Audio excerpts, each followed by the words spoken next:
नमस्कार. या लाईटवाल्यावर बोलणं आता बंद केलं आहे, पाणीवाल्यावर बोलणं बंद केलं आहे, सगळ्यावरती बंद केलं आहे. सगळ्यावर बोंबलून थकलो. मी एकटाच बोंबलून काहीच होणार नाही. मी प्रत्येक वेळी सांगतो.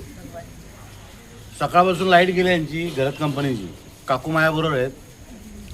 सगळ्यांना फोन लावले त्यांनी. घरात लहान मुलं आहेत, मच्छराचं प्रमाण जास्त आहे. आता पावसाळी दिवस आहेत, पाणी इकडे साठलं आहे. दिवसा देखील मच्छर आहेत. लाईट बिल पूर्ण भरतो आपण. लाईट बिल एकदाही चुकत नाही. कोणाचंही उत्तर नाही. आत्ता माझ्यासमोर भगवान आला, वायरमॅन भगवानच आहे ना. हां, भगवानच. आता म्हणजे सकाळपासून सगळे फोन करून थकले आहे नावा. म्हणजे प्रत्येक भाडं तुम्ही घेता. मी काय चुकीचं बोलतो? मी या कामगारांना दोष देत नाही. त्यांना कामगारांना काम असेल, MSCB हां नाईट करून आले, त्यांचा दोष नाही. कामगारांना अजिबात दोष देत नाही. पण हा सिस्टम सुधारेल कधी? आपण लाईट बिल भरून जर एक दिवस थकला, 2 दिवस थकला, आपली लाईट कट केली जाते. मग यांच्यावर कायदे नाही का? याच्यावर बंधन नाही? याची भरपाई कोण देईल? आम्हाला त्रास झाला लाईट नाही म्हणून,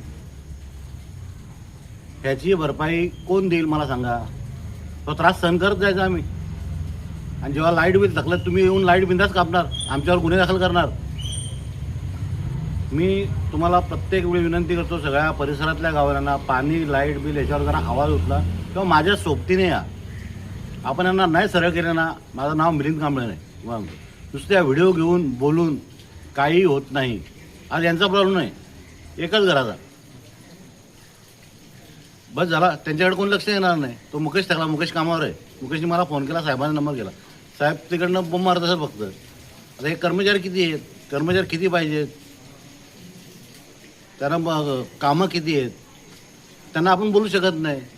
त्या साहेबांनी सांगितल्यानंतर ते कामावर येणार, काम करायला जाणार. हा सिस्टमच खराब आहे. ते इन्फ्रास्ट्रक्चर जुनाच आहे.